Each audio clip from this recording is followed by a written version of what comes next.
And we are live, guys. Welcome to this week's episode of The Left Wing. As always, I'm John Cooper of Counterpoint Politics, joined by my co-host TJ from Power is Taken, Not Given, and joined by special guest EK Powell, otherwise known as What's Good English. How are we doing tonight, guys?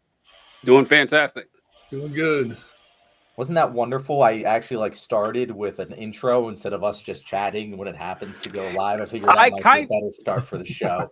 It may not be the most professional way, but I kind of find it rather charming that the people kind of drop in mid-conversation to what we're going on, in our minds. It gives you kind of a window into, John and I's discourse where you just walk mid-conversation. And that's why I think beekeeping is the most professional occupation. It's just odd, you'll never know what we're talking about. It's great. So today we have 4 topics. We'll be talking about, of course, the title of the episode, Tim Walz, our new vice president to be elect. I don't even know to be elect vice presidential candidate for the Kamala ticket. We'll be talking about whether or not felons like Donald Trump should be allowed to vote. That should be an interesting conversation. We're also talking. We just said this, TJ, and now I'm completely Donald Trump's press conference today and Kamala Harris's speech yesterday. There we go. So let's get things started here with our good friend Tim Walz. I'm telling you, we talked about this a little bit yesterday on the live show, so I'm interested to hear your thoughts on Tim Walz, EK, because we both love him. So are you in the pro Tim Walz camp? Yeah, I'm very much in the pro Tim Walz camp. I don't know if you've seen that meme going around where it's like the New York Democrats with the super majority, or like the Clinton Democrats, and the Minnesota Democrats with the 1-seat majority, or like freaking Vladimir Lenin. I haven't seen that. No, that's great. Yeah, it's great. It's a great meme. It's it's the state of the country, really. But yeah, I love the dude. He is that guy. JD Vance is trying to be that guy, who is, that Trump supporter, and he can't really do it. He can't really fake it. It's because that's not who he is, but he just shifts whatever. But you look at Walz, it's yeah, this is that dude.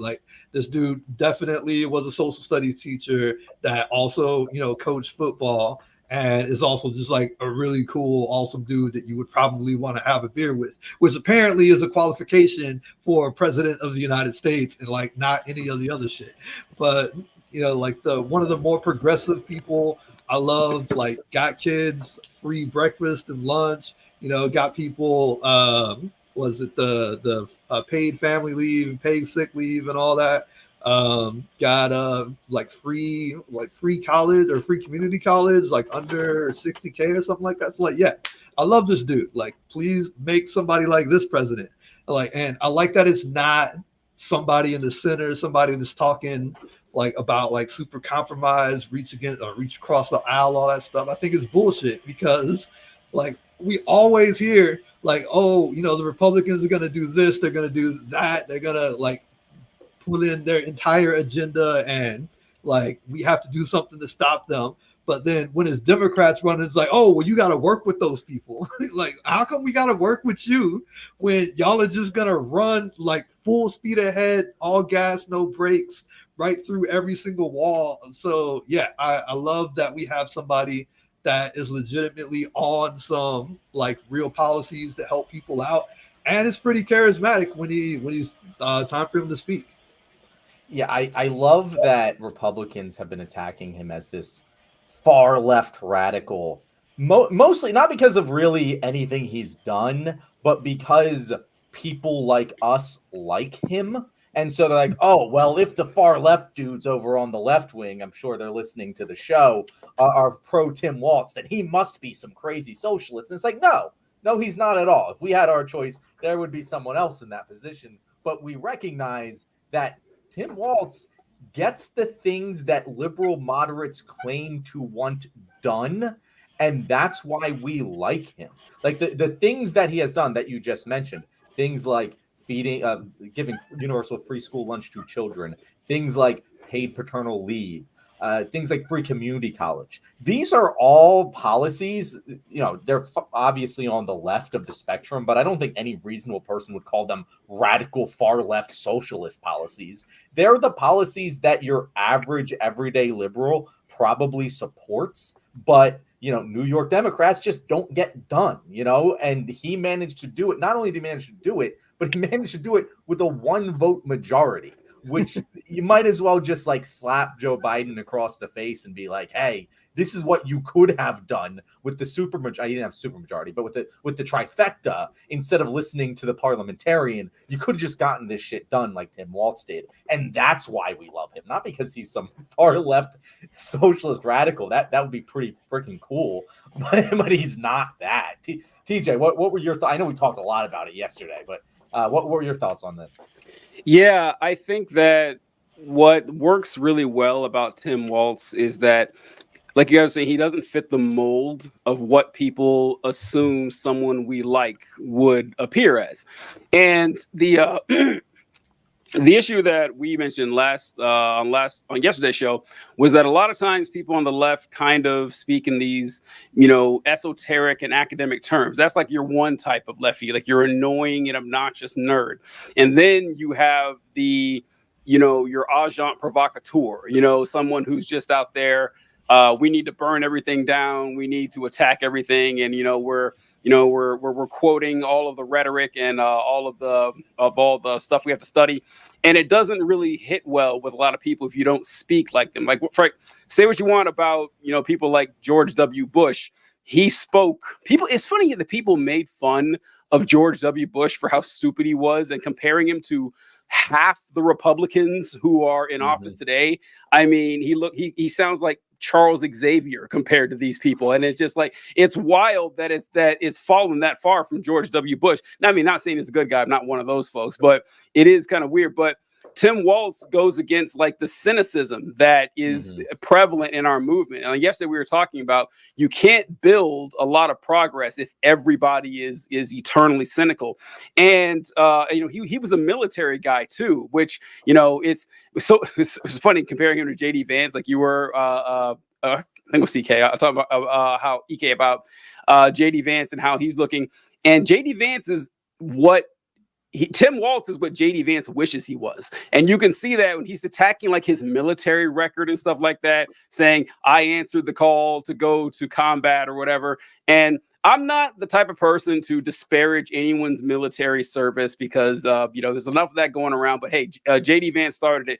JD Vance is a public affairs guy. He was in Iraq for 6 months, sitting at a desk, writing articles. And when I found out he was a PAO, a public affairs officer, that shocked me because I've never seen anyone worse at public affairs than fucking JD Vance. Like I couldn't believe he's had training in this shit and still as awful as he is. And the free lunch thing that's the flagship one that I point to with Tim Walz, because you're right, John. Your average person, Democrat or Republican, is going to see that and like, oh yeah, kids should get fed at school for free. Like, why should you burden the parents with this? The kids are already forced to be there. But Republicans can't help themselves. They cannot help but saying, look at this socialism. Next thing you know, there's going to be the killing fields of Cambodia, after this. And that's gonna weird out a lot of people. They're not going to appreciate that. And Midwest people are killing it. Because you know what? I actually confused Tim Walz with, I can't even think of the guy's name. Actually, I pulled it up. What was his? Tony Evers. Tony Evers is the governor of Wisconsin. And he does also have a slim majority that he was working with. And I remember he did something, I think last year, maybe the year before, where he extended the funding for, I can't remember what it was. It was something with schools. But it may have been school lunch or something like that. But he used the line item veto. And for those of you who don't know, the line item veto is you can't do it at the federal level, but some states allow you to take a bill and to just veto certain parts of the bill. And you don't got to send the entire thing back.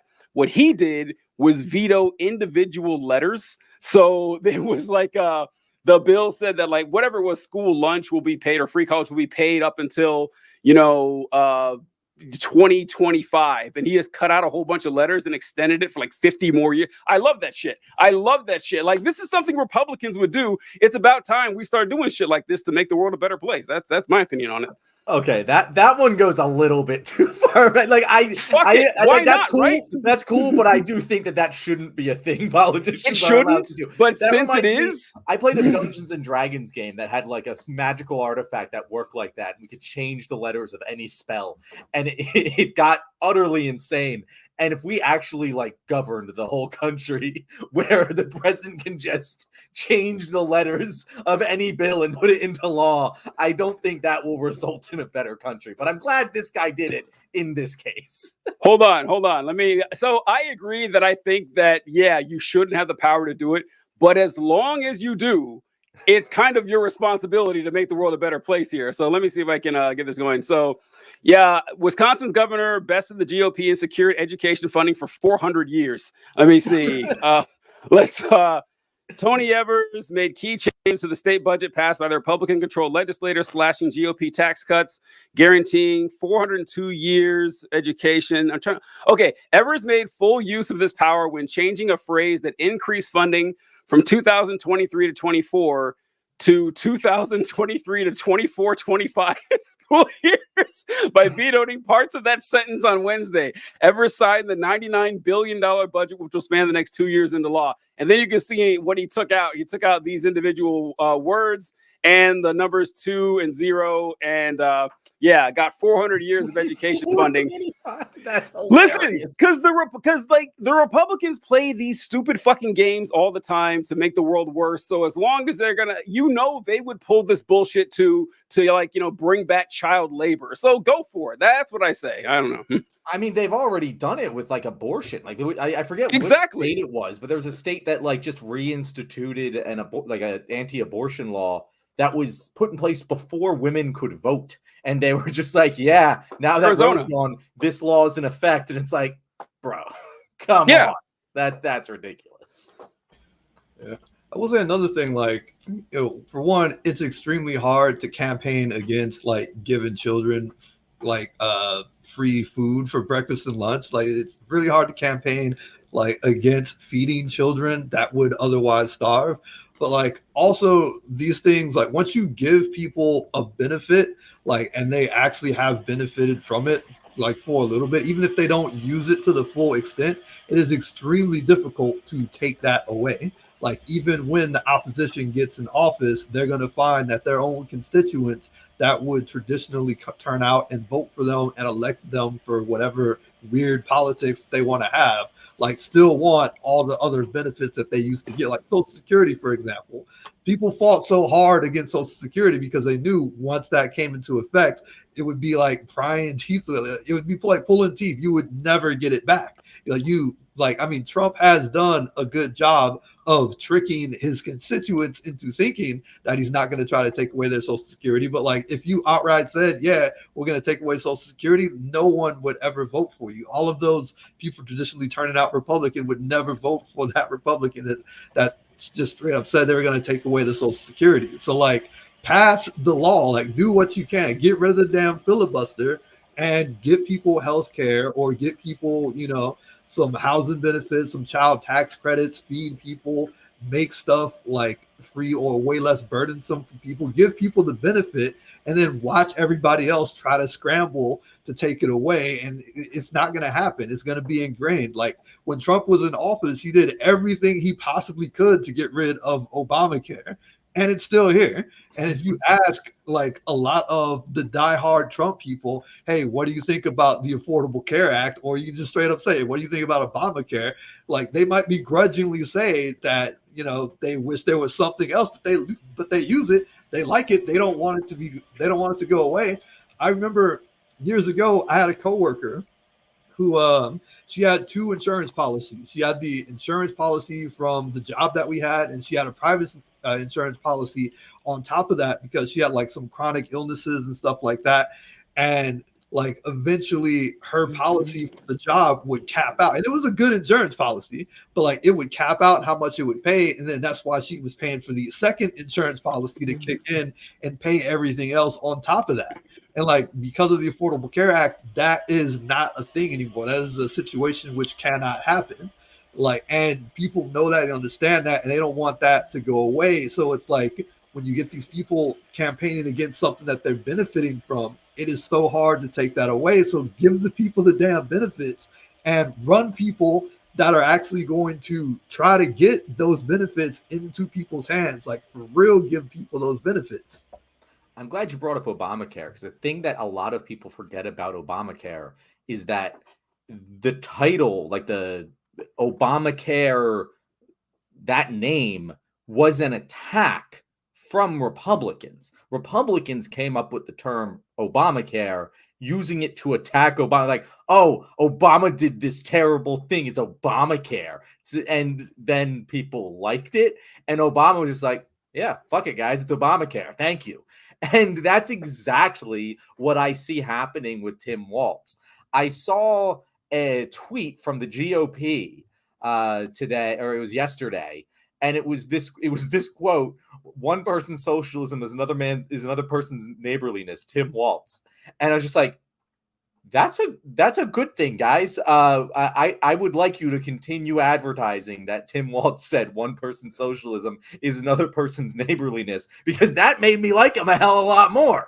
Like, it is the obvious attack when the Republicans try and say, oh yeah, socialism is feeding school children for free. It's like, no, that just seems like the basic human decent thing to do, is to make sure kids have food while they're at school. And when you just put it so plainly, we were talking about this yesterday, EK, when the attacks are so obviously incorrect on their face, they fall flat. When the lies have to be disproven by data and a pie chart, it's going to be very difficult to refute them. But when they're so ridiculous that it's so easy to see, oh, Kamala ain't black. No, bro, I can see right there she's black. Like, I can see it. Like, hey, you're wrong. You don't need to refute it, and then you can just go and make your point. And that is exactly the energy that Tim Walz is going to bring to this campaign. Kamala was already on that messaging train, and Tim Walz really just puts it into hyperdrive, because that's the entire identity of his politics.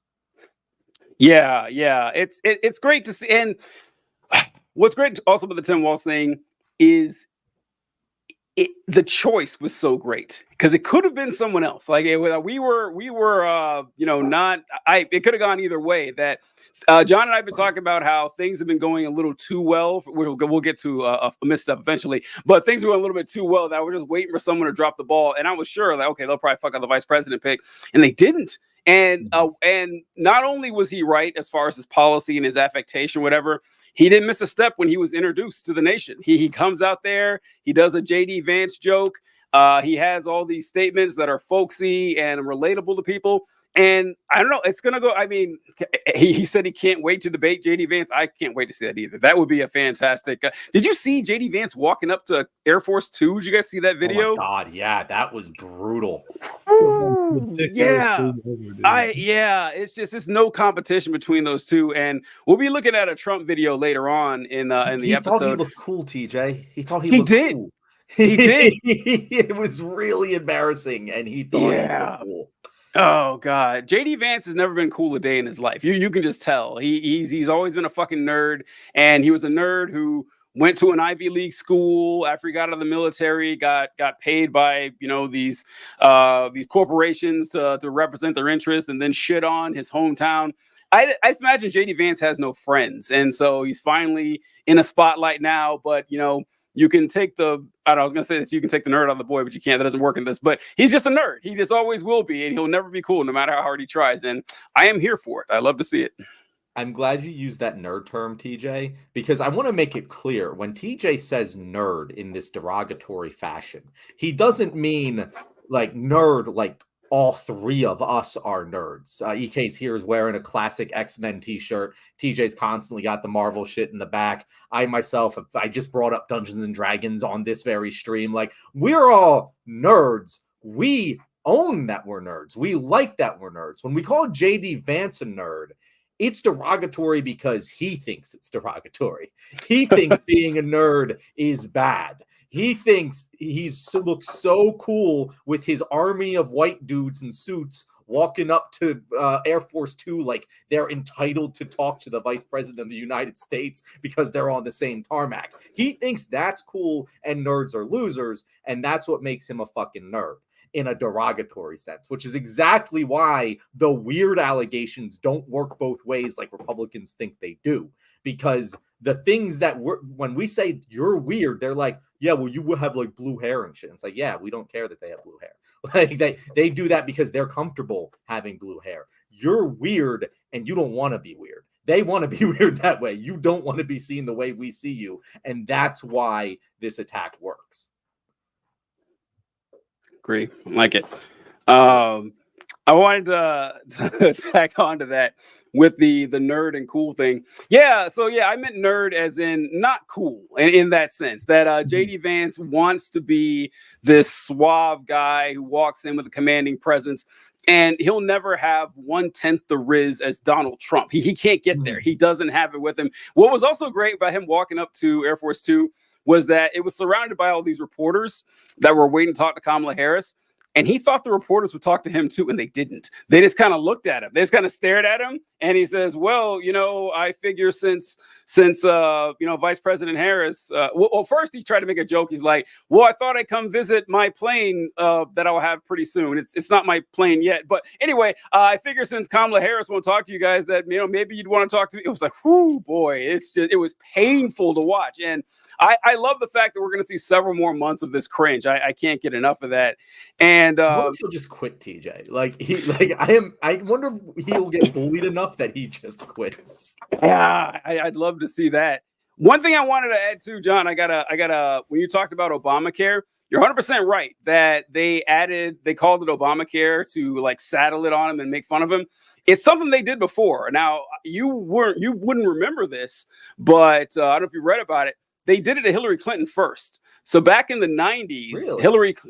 Back in the 90s, Hillary Clinton was championing this healthcare initiative. And she essentially had a program where she wanted every American who worked at like a large corporation, or maybe it was every American, you had like a health insurance card. And her plan was to provide government subsidies to these corporations to lower the cost of healthcare. And they called it Hillary Care. That was a big thing back in the 90s. They said that, we got this Hillary Care, and they crushed it. The Republicans just tanked it. And so Obamacare was their second run at that to try Hillary Care again. Ended up not working. I mean, in a way, it kind of worked because they still use it in a derogatory fashion, but Obamacare clearly helped people out. It still had a ton of problems, obviously, but it worked well enough for Obama to just, Obamacare, we kind of like it. Because Obama's got the Riz and Hillary doesn't. He does, yeah, the Riz. he had the Riz, Hillary didn't. That's true. And EK, so I grew up on Rush Limbaugh. I listened to Rush Limbaugh every single, but hence the Hillary Care thing. I remember how often he would say that back in the day. And he would say all the time, EK, what you just said, that he was afraid of, as a conservative, to give people something from the government, because after you do it, it's very difficult to take back. He would say that all the time. So he's like, we have to hold the line on all this stuff so the government stops spending. And what I was thinking, the abortion one is the most clear example, that once they overturned the abortion thing, the country started rising up on it. But an example where that didn't seem to work, well, maybe it is, the child tax credit. Because you remember, like, during COVID, I was stunned that they just because, like, how could you argue against this? Like, yeah, maybe we shouldn't give money to families with kids. Nah, fuck them. We're gonna take it away. It's like that. It's kind of surprised me that enough people stood up to vote that down, and even Democrats like Joe Manchin. You guys remember Joe Manchin saying that they're just gonna use this money to go. That was paid. You gotta go buy drugs or something. Yeah, they'll go buy drugs or go hunting. And I was like, yeah, so what? Let them do it, man. Let them do it. What the fuck do you care? Yeah, but yeah, that's generally true. The child tax credit one, though, that surprised me. I can't believe that they because what's the argument against it? It's like the free school lunch. I don't know what you could possibly say. It's just big government, man. Yeah, I know. It's just, yeah. If we can't all agree that if there's two things government should universally be favored to do is take care of children and build roads. Can we all just agree that those two things we need the government for? The rest of it we can debate about, but kids shouldn't go hungry, and we need roads. Those are the two things. The people that vote against building the roads even brag about them building the roads after the stuff passes. And they're like, hey guys, I got so much money for us to build these roads now. Like, you fucking voted against it, god damn it. Well, no, they're stopping doing that now. Look at Florida. Florida's roads are crumbling from the storm that they refused FEMA money from because it was woke. That's wild. I heard about, because usually, like what EK said happens, that they'll vote against them and then take it, but they took a principled stance to let their infrastructure fall apart. It's like, geez, like once again, these people are dumber than George Bush Jr. And I saw something. So you guys saw Cori Bush lost her primary, and I think it was Ryan Grimm. He wrote something about this where he said that he thinks that this is a couple years ago, that a few members of the squad made a mistake when they voted against the infrastructure bill because, like, out of principle, because it wasn't exactly what they wanted, and how that can come back to bite you because people can use it against you. I was like, I never really thought about it on that end. I always thought about it the way that people vote against it and then brag about it. But if you actually do vote against it on principle, it's like, no, that could come back to bite you. So it's a dangerous game, I guess, for Democrats. For Republicans, it doesn't really matter. But that's once again an unfair advantage that Republicans have in that area. Okay. It's the comments here. Tim Walz is becoming America's dad. What do you guys think? I mean, we need a new one. Bill Cosby kind of fell from grace a few years ago, so the position's open. I don't see why not. What do you guys think? Yeah, I love the dad comparisons. I think they're spot on. He has just very dad energy. You can just see him in New Balances. Like it fits. And he's the good dad that we want to have, not the dad that watches Fox News all day and talks about the immigrants. But I think that's great branding. Yeah, like even like the clips of him with his daughter and stuff, like at the fair and stuff like that. Those are really cool. And then the story of his daughter, you guys hear that one? No, like, the story of her. Yeah, he tried to have children with his wife for like forever and ever, and like they had to have multiple IVF sessions and basically all they had was hope, and then she got pregnant, so they named this kid Hope. It's beautiful. It's like they designed a candidate to go against the anti-IVF Republicans in a lab. Yeah. They planned it. They planned it like 20 years in advance before it happened. Yeah, that is great because it's Jesuit. Right. Yeah, it's like when you have a Republican Party, like people openly saying we're coming after IVF. I mean, it's great to have that story or something like that. It's the anti-abortion one. And how do you feel about Walz being a Zionist? I haven't actually heard. I'm not shocked to hear that, but I hadn't heard him make any statements. Have you guys heard what he said about Zion? I mean, I wouldn't be surprised if he was, but I haven't heard it.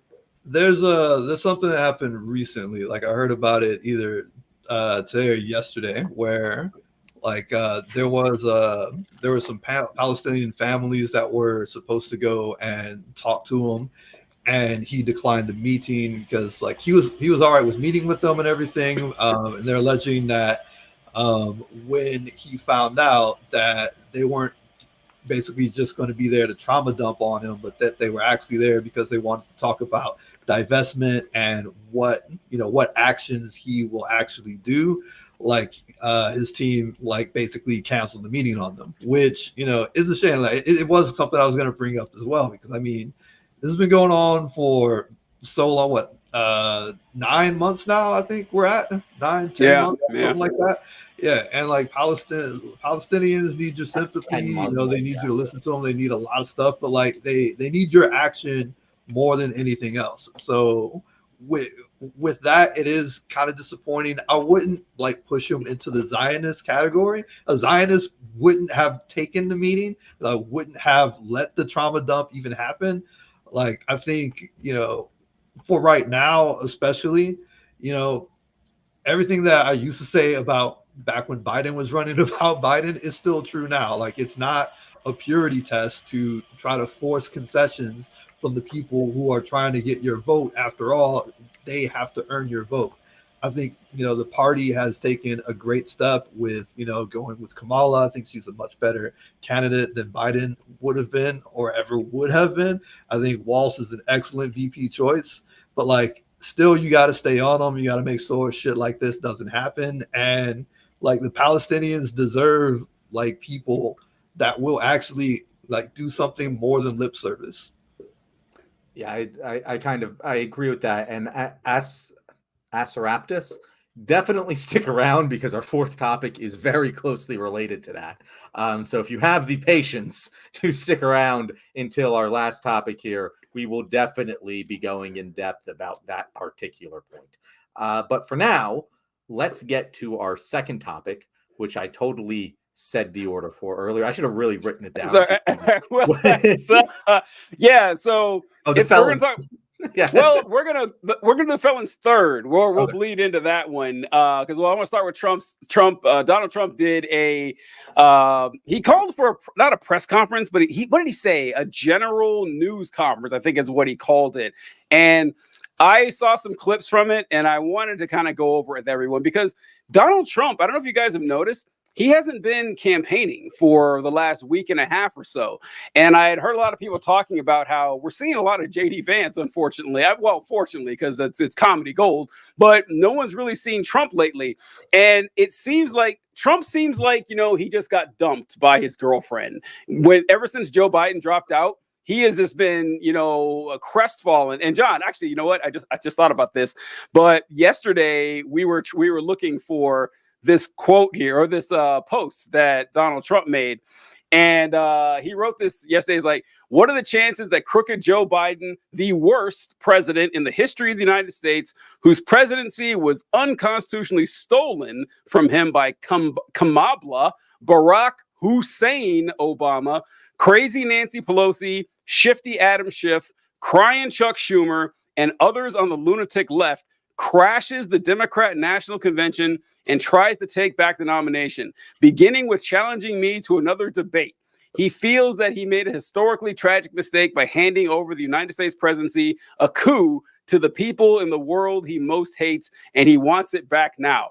I love it. I love it because that is that was a very unhinged post. Even for Donald Trump, that was pretty wild. Naming off like 5 of his nicknames for his enemies and all that. So people are like, is Trump okay? But he is okay, everyone. And he made a speech today, gave a press conference. Now, I'm going to show a few parts of the conference here. Unfortunately, in the video I have, you can't really hear the questions. So I'm going to kind of just prompt what they're talking about here. And the first one is going to be about, where'd my paper go? First one is going to be about, I think, just the general part of the election. So let me find this for everyone. They're very powerful countries, and we don't know what we're doing. We have leadership that has no clue how to handle them or how to handle any other situation. We have a lot of bad things coming up. You could end up in a depression of the 1929 variety, which would be a devastating thing. Took many years, took decades to recover from it. And we're very close to that. We're very close to a world war. In my opinion, we're very close to a world war. We have people that don't know how to handle it. They're not respected. All over the world, they're laughed at. And we can't have that. Most dangerous period of time I've ever seen for our country. With that being said, we have somebody that hasn't received one vote for president, and she's running. And that's fine with me. But we were given Joe Biden, and now we're given somebody else. And I think, frankly, I'd rather be running against somebody else. But that was their choice. They decided to do that because Kamala's record is horrible. So that's the first thing that I wanted to point out is that Trump is still obviously heartbroken about the fact that he can't run against Joe Biden. Why does he keep going with this strategy? Why does he keep complaining that he can't run against Joe Biden anymore? Because it's been like 2 weeks now. And every time he makes a public presentation or a public statement about it, he is whining that he can't run against Joe Biden. I don't know what he plans, how he plans to get any more votes from that. TJ, he doesn't. There is no campaign strategy. There is nothing. The entire strategy was Donald Trump does what he wants and beats Joe Biden because he's almost dead. That was the entire strategy. There was no game plan. There was no contingency plan. Donald Trump, I don't even think cares about winning anymore. I think he just wanted to run to beat Joe Biden because Joe Biden beat him. I genuinely don't like even watching that. His heart just doesn't seem in it, TJ. He's like it seems like it's out of him. I loved what you said about how he feels like he got dumped by his girlfriend. Like that is the vibes I'm getting from him ever since then. It's just loser kind of I don't care anymore energy. What do you think, EK? It's like they took all the wind out of sails when Joe Biden stepped down. Can we go back to that unhinged post that he made again? There's something.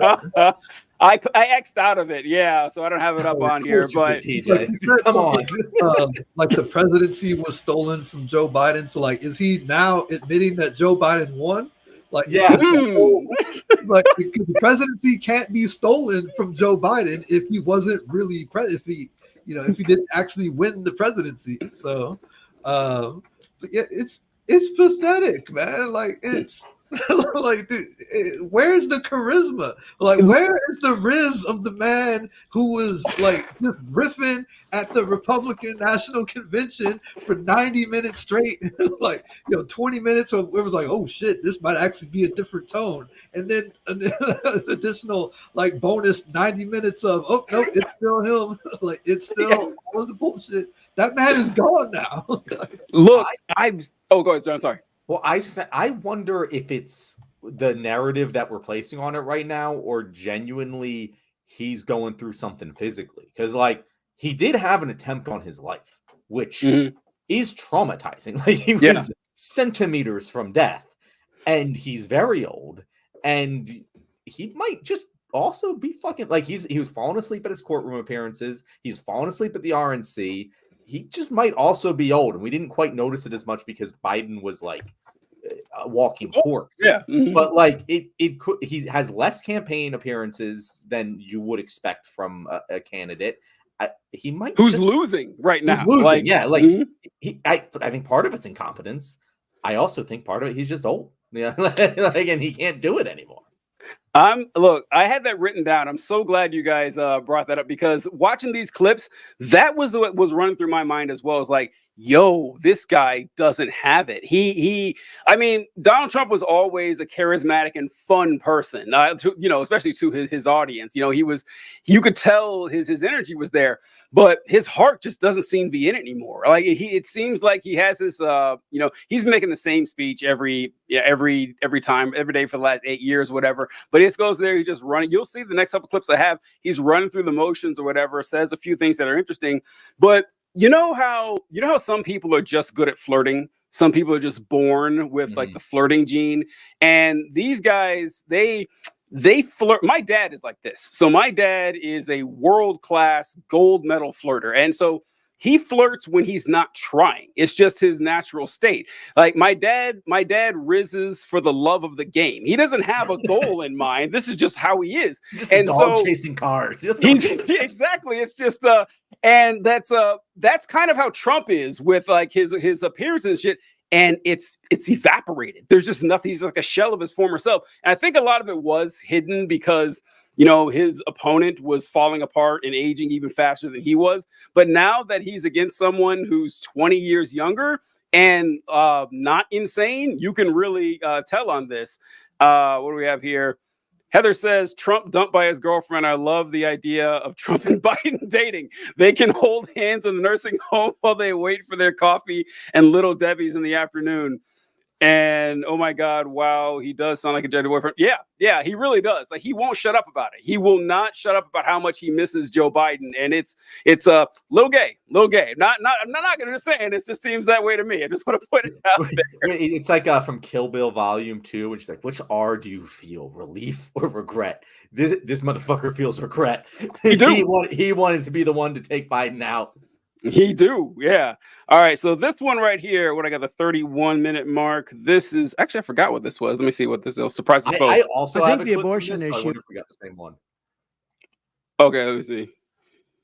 It was written very much tempered down, and I've answered, I think, very well in the debate, and it seems to be much less of an issue, especially for those where they have the exceptions, as you know. And I think it's when I look for 52 years, they wanted to bring abortion back to the states. They wanted to get rid of Roe v. Wade, and that's Democrats, Republicans, and independents, and everybody, liberals, conservatives, everybody wanted it back in the states, and I did that. Now the states are voting, and frankly, some of the votes are much more, if you could say, liberal than you would think. Ohio turned out to be, they had a big vote, and it turned out to be a much more liberal standing than people would have thought. Kansas, the same thing, and then you have Texas, and you have other places where it may be different. But the issue has been brought back to the states now. And like Ronald Reagan, I believe in the exceptions for rape, incest, and life of the mother. I believe strongly. I think that that's a very important thing. I think when you have to follow your heart. But when you don't believe in the exceptions, I think it's much tougher. It's a much tougher issue. But about 82% of Republicans do believe in exceptions. I think and a lot of them are changing their mind and coming even further. I think that abortion has become much less of an issue. It's a very small, I think it's actually going to be a very small issue. What I've done is I've done what every Democrat and every Republican wanted to have done, and we brought that issue back to the states. And now the states are voting on it. And frankly, some of the votes are a lot different than people would have thought, but it's the vote of the people is taking care of it. And, when you think about the radical. All right. So I was waiting for a part here. I don't know if it was in that part. He may have talked about it twice, but I don't know if it's when you saw, John. But the first thing I want to talk about that is I don't know how people keep letting him get away with saying this, that everyone wanted it returned to the states when essentially nobody wanted that. It was just the hardcore Republicans that wanted it. But they asked him in there how he would be voting on Florida's abortion law, because Florida has I can't remember what it's called. It's called the bill to stop government interference on reproductive health or something like that. And Florida is a 60% state. So these initiatives need 60% of the vote to pass. And the polls I saw were all like 62, 63. Like they were leaning heavy on actually passing this. And they asked Donald Trump how he planned to vote on this measure. And he said, well, I'm thinking about that. I have my decision. I'll be making a statement on that pretty soon. What do you guys think of this? I think Donald Trump may come out as pro-choice on this one. Like, why not at this point, right? I mean, what do you have to lose? I mean, I don't know. I'm curious to see where he turns out on this, because it's weird that he's not saying that, yeah, I'm the pro-life guy, that he's actually hedging his bets on this. I think he's worried. What do you think, EK?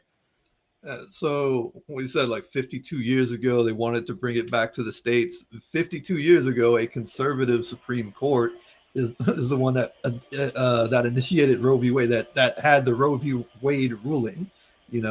Like it was, what was it, something like a 7-2 majority? Yeah, it was big. Like it was overwhelming. Yeah, it was a conservative stacked Supreme Court. So like that's the idea that conservative people were always against it or stuff like that is just a complete fallacy.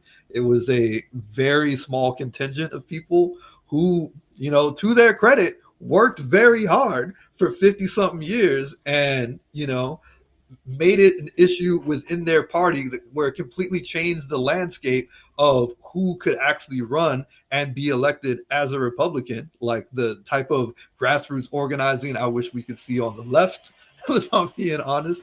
But yeah, like the notion that people weren't with it is just a complete fallacy as far as how he's sort of at a catch-22. Yep. Because like some of there was like a news story a few weeks ago where a contingent of evangelicals were trying to get him to say that he supported a nationwide abortion ban. Otherwise, they were not going to tell the people to vote for him. Now, those same people are probably still going to vote for him because of some other wedge issue bullshit, like culture war stuff, whatever. Like that's just the nature of the beast. But there's a large contingent of people who are willing to still make that their one single issue, to vote for. And he can't displease them, but at the same time, it is very much going to hurt him. If he comes out even further into the whole pro-life thing. Oh, well, actually, yeah, we do need to support this. So he's damned if he does and he's damned if he doesn't. And I think that's why he sounds just so defeated in that speech, because he can't really say like anything that isn't going to like make one side twist the knife further than the other side. Yeah, the thing that really gets Trump stuck is that, and I've been saying this since 2016, he's not pro-life. Like Donald Trump, if you put him to a lie detector, he does not give a shit about abortion. He claims to be pro-life because he wants to be the champion of the Republican Party, and the Republican Party is pro-life. That's why he, like, when he says it, he's like, I don't get it, guys. I was told that everyone wanted this. I was told that we're supposed to want pro-life. We're supposed to want Roe v. Wade to end. And what he never got was they don't. Republicans didn't actually want Roe v. Wade to end. They just wanted to complain about it. And he did it. And when he did it, that everyone was like, dude, what the fuck? Don't do that. We're fucked now. And that's why he's like, guys, I really don't think it's going to be that big an issue. Even though it clearly fucking is. It was in 2022. It's going to be again in 2024. He just kind of has to keep believing the lie to have a chance, because he can't now go back and be like, no, guys, I've been pro-choice this whole time. He can't do that. But he also is, as you said, EK, he's damned if he does, damned if he doesn't. There's no way out of this corner he's painted himself into. And I think that kind of explains why he never really gives very clear answers on this topic, because he's never personally been pro-life. We all know he's paid for multiple abortions in his life. I would bet my life savings that he has paid for at least 3 abortions in his life, and I think that's really hitting the under pretty darn hard. What do you think, TJ? Yeah, I always say that Trump has absolutely paid for multiple abortions in his life, and from the way he acts, he wishes he paid for a few more, if you know what I'm saying. That's kind of how Donald Trump is on this. But John, that is such a great point. Donald Trump has never been pro-life. If you guys remember when he ran for president the first time, back in 2015 or 2016, he was doing an interview, I think it was with Joe Scarborough and Mika Brzezinski, and they were asking him about his pro-life bona fides. And they said, so you think that abortion should be, you're pro-life, abortion should be illegal. He said, well, in most cases, outside of the exceptions, rape, incest, life of the mother and everything. And they said, so you think you should punish the abortion docs? Well, absolutely. Do you think the women who get abortions should be punished as well? And this has always been an interesting subject to me for years now, because if you talk to most Republicans, most of them, actually, it's gotten crazier now, but for usually the vast majority of Republicans will say, no, these women are victims. These women are, manipulated by these bloodthirsty abortion doctors, and, they're let down by society. So we shouldn't punish the women, because they know how cruel that sounds. Now, Donald Trump, who came over for, family game night and didn't know the rules of the game, and everyone just kind of told him what it is. He's just still figuring this shit out. He's just doing things that make sense in his head. And he says, well, yeah, of course, if we're against abortion and we're saying that an abortion doctor is a murderer, you're saying the mother is a hitman. So of course you punish the mother. And the next fucking day, he came out saying, oh no, I don't actually want to punish the mother. So yeah, Trump is just trying to figure this shit out. And that's why he keeps saying this. Well, look, everyone told me that they wanted it back to the States when nobody really does. He's just listening to the wrong people on this. And what I write down here, I can't read what I wrote there, but I don't know. The abortion thing is, that's more liberal. That's what I wrote. He says later in that interview somewhere, because my favorite part of that is when he's talking about all the conservative states that voted for abortion. He's like, well, I saw what happened in Kansas and Kentucky and in Iowa, and I'm thinking in Florida the result's going to be pretty liberal as well. So Trump sees what's happening. He knows what's going on. He can deny that. He just knows, he's, like you said, he's in an unenviable position here. He can't win either way. The next one I'm going to pull up here, I think this one is about gun control. And there's just something funny he says TJ, here. Before you play this one, I want to make one comment. Keep it up here, because we were talking about this earlier, and now it's really starting to just click in my mind. Correct me if I'm wrong, but that suit looks a little big.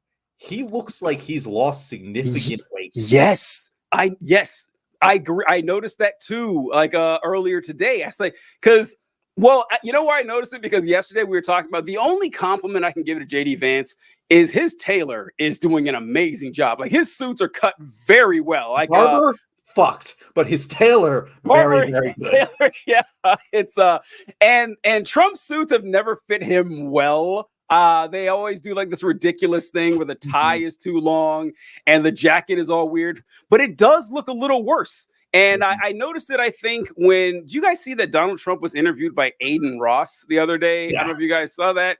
His suit looked like really free flowing then. So I don't know. It does look like he's losing some weight. And yeah, he's just kind of lethargic. What do you think, EK? Maybe he's having a medical operation or something like that, where and that's just like the result, because like we know he's not on a treadmill.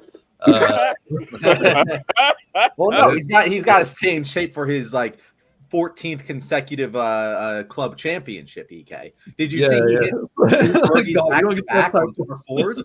That's a literal thing that he said he did. Yeah, I saw Laura Loomer post that he hit 2 birdies on back-to-back on par fours. And then I saw someone comment that Tiger Woods has never done that once in his career, but Donald Trump did it, I'm sure. You guys probably know this, but you guys know that Donald Trump literally does not exercise.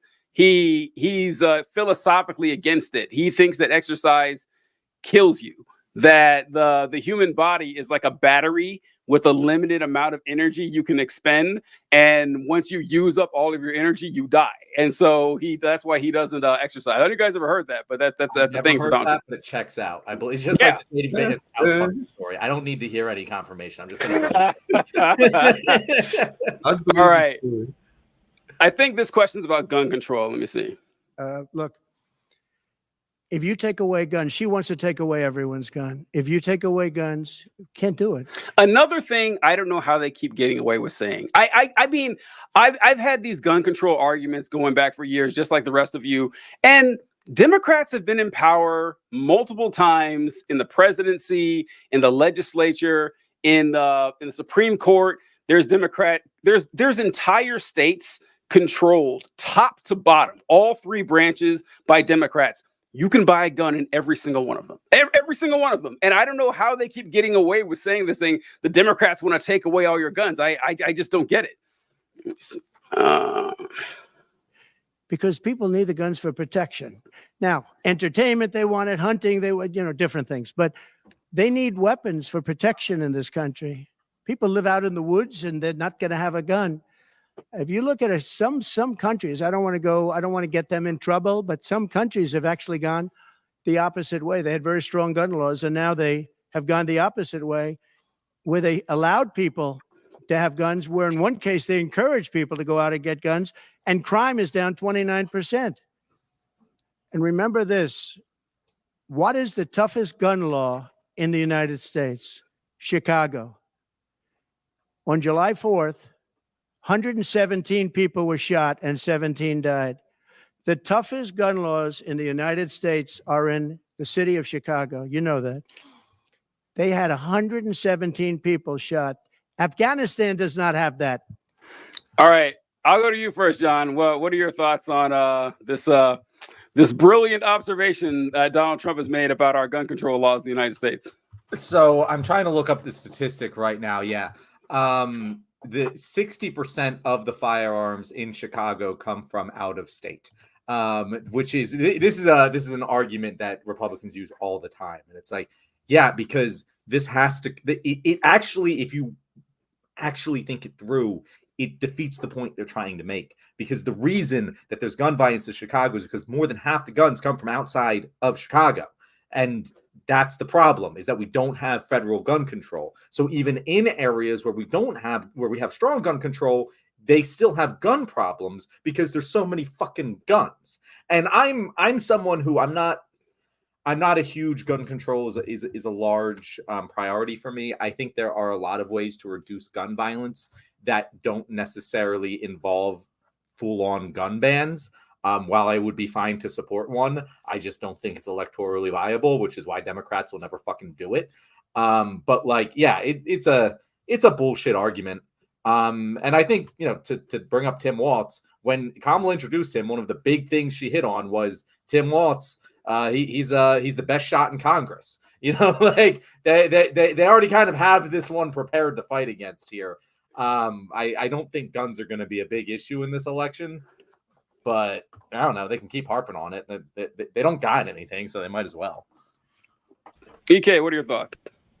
Yeah, it's like, I mean, like John said, man, like Chicago has guns because Indiana is one of the most lax states about like gun laws. So it's very easy to go over to Indiana and get guns. You can go to a gun show and get guns. Like I think they even did like a study and found like the majority of the guns that people kept on the police kept confiscating came from like one particular gun store in Indiana. So it's like, yeah, you know, it's easy to point a finger at Chicago. Chicago's also like a huge population per capita. So, of course, you're going to have higher violence. I mean, like, it's the same old bullshit. And Chicago isn't even like the most dangerous city in the United States or having like the most murders.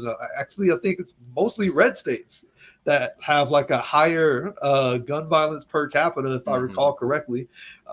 Like, what was the other thing where he was like, oh, some countries, you know, like they got the gun law, they got all the guns, and it's like yeah, very convenient. You say some countries, like, yes, the countries that we can look it up. Oh, just trust me, guys.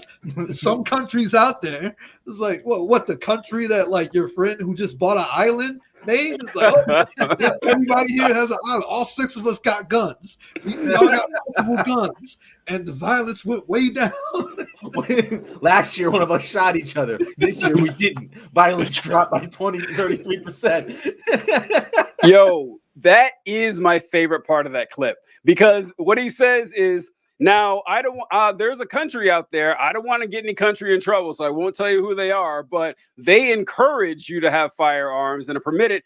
And the gun rate, the crime went down 29%. That's really good for that country. It's like, okay, hold on. There's no way that's true. You completely made this up. If there were a country that, whatever that even means, encourages people to buy guns. And whatever the hell that even, yeah, that's Antarctica, maybe maybe like that. Like, I don't even know where that was. Yeah.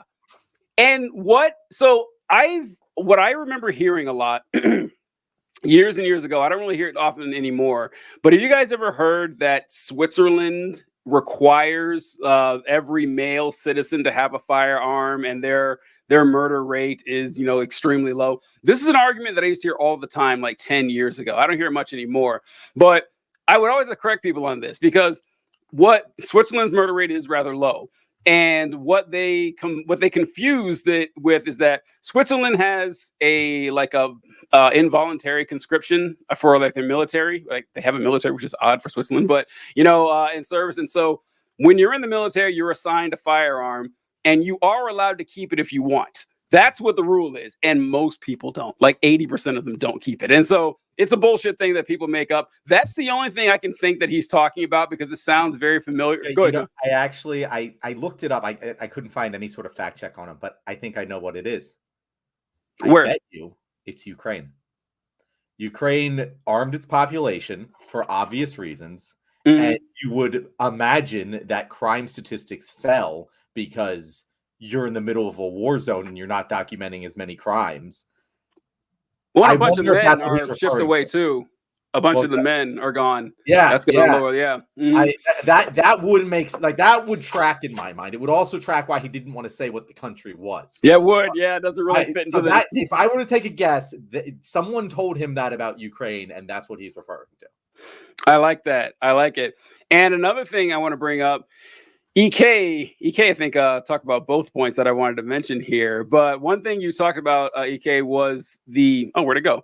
The fact that Chicago isn't even the most dangerous city. They always use Chicago. They've been using Chicago since the Rush Limbaugh days, at least. It's always been the go-to city for pretty obvious reasons, I think. We all know why they go with Chicago and everything. But I like pulling this up, too, that the number one city, EK, you were correct. It's in a red state. It's St. Louis, Missouri. 69.4 murders for every 100,000 people, which is wild. That is a wild number right there. I mean, that is that's It's insane. almost 3 times as much as Chicago. It's not even close, man. It is like it is insanity. That's what is that? That's like 10 is 5. That's like 15% higher than the next one, you know, at Baltimore or some shit. And if you go down, is red state, red state, red state. it's red states, yeah. Red state, purple state, purple state, red state, blue state. That's the first blue state, Newark, New Jersey. Yep, you have to go to number 9 on the list before you get to a blue state. And Chicago's number 10. Like it barely cracks the top 10. And so Chicago is safer than Kansas City, Missouri. I've never heard a Republican shit on Kansas City, Missouri once in my life. Never heard it. Never heard it one time. And where is it? Looking out here, Cincinnati, Ohio, Philadelphia, Milwaukee, Oklahoma. And when you look at the states themselves, because like you guys were talking about, a lot of the guns that do make their way into Chicago are from Indiana because there's a lot of lax gun laws in Indiana. In fact, last year, I think Indiana just passed a constitutional carry law. And for those of you who aren't familiar with that, it's essentially you do not need a license to carry a firearm.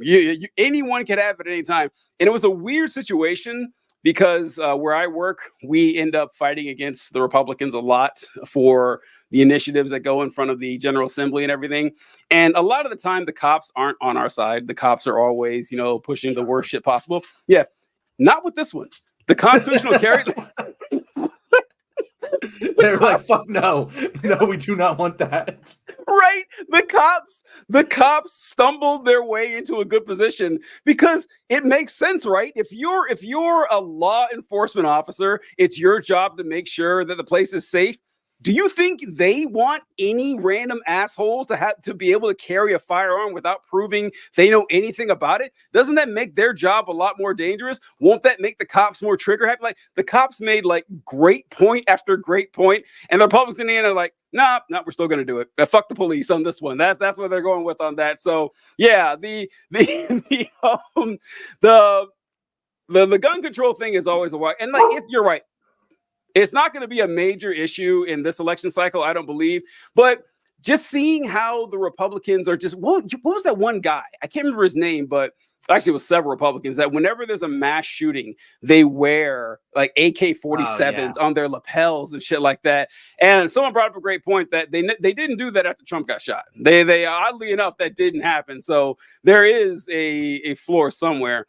And I think I have one more clip from Trump. And let's see what's this. This is already like the longest video. This is already like 3 videos. All right. Let's see. This is going to be 35:07. Let's 1 hour and 7 minutes. So let's go with Dear God, talking so long. I know he spoke for a long ass time, man. 1 hour. Sorry, guys. Well, he likes to hear himself talk, guys. Yeah. We know one thing about Donald Trump. Yeah. Let me see. Right here, I think. And we hear. Ask Wolfie again. All right. But you'll have to ask her. But I've known her for a long time. I actually contributed to her campaign a long time ago because I was a developer. I contributed to lots of campaigns of Democrats, Republicans, and some were. He's talking about Kamala Harris, just so you guys know. Liberal and some were conservative, but you'll have to ask her about that. But to me, it doesn't matter. But to her, from her standpoint, I think it's very disrespectful to both, really. Whether it's Indian or black, I think it's very disrespectful to both. To me, it doesn't matter. I just wanted to throw that one in there. That's what I wanted to end on with Trump, that he's going with the bulletproof strategy of when all else fails, make sure to remind people, I don't believe Kamala Harris is black. He pretty much ended with that. And so I couldn't leave without that one, John. I couldn't let that one go. As I know, I have to put this to the crowd that he's still sticking to his guns. And I love that it's just like, it's very disrespectful of her to have a black parent and an Indian parent. I would be pissed if I was in either community that her parents. Hold on. I have my clip from the thing is related here to the race thing. Did you see what he said about MLK? Oh, I did. Yeah, I saw that. Yeah, this was so funny to me. I'll just let him talk. Crowd I've ever spoken. I've spoken to the biggest crowds. Nobody's spoken to crowds bigger than me. if you look at Martin Luther King, when he did his speech, his great speech, and you look at ours, same real estate, same everything, same number of people. If not, we had more. And they said he had 1 million people, but I had 25,000 people. But when you look at the exact same picture, everything's the same because it was the fountains, the whole thing, all the way back to from Lincoln to Washington. And you look at it, and you look at the picture of his crowd, my crowd. We actually had more people. Crowd I've ever spoken. I've spoken to the biggest. I love it. Nobody, absolutely no one. I had bigger crowds than Martin Luther King Jr. Why does he just repeatedly just step on this rake and hit himself in the head? Like he's unforced errors all over the place. So it's like, look, go ahead. I was gonna say, look, I'm gonna miss him when he's gone. I gotta tell you, I will miss this stuff about Trump when he's gone. I just want to put that out there that I definitely will. So yeah, go ahead. It's like going back to the subject of Rizless Trump. Like I think another thing is like you said earlier, John. Like his entire plan was just, I'm better than Biden. I'm gonna beat Biden. Biden's some old friggin' senior moment having guy, whatever. But like Trump has also been making several like snafus in multiple, like if you look at any of his older speeches, he would randomly say Obama instead of Biden, or he would randomly talk about some like other thing that isn't important. And like I think like with Biden talking about NATO in his debate and like all of this old stuff. Like, because that's, the stuff that where his mental acuity is right there. That's the stuff that he's strong on, that he remembers, that he can go super hard on. And I think all this stuff with like, oh, I had a bigger crowd, or, the immigrants are coming in, and all like he's just, all he has are the high notes of things like from way in the past that aren't really relevant right now. And like with him not having Biden to go against, who was the same in that regard, he doesn't have, like, he can't change, like he can't get with the new script. He really needs a teleprompter, but he'll never fucking use a teleprompter. So just for the next, what are we at now? We're in August, like September, for the next 2.5 months, basically, we're just gonna get like all of these weird snafus and hear about old shit from this dude, and it's at least going to be entertaining. The combination of him and Vance are going to be entertaining.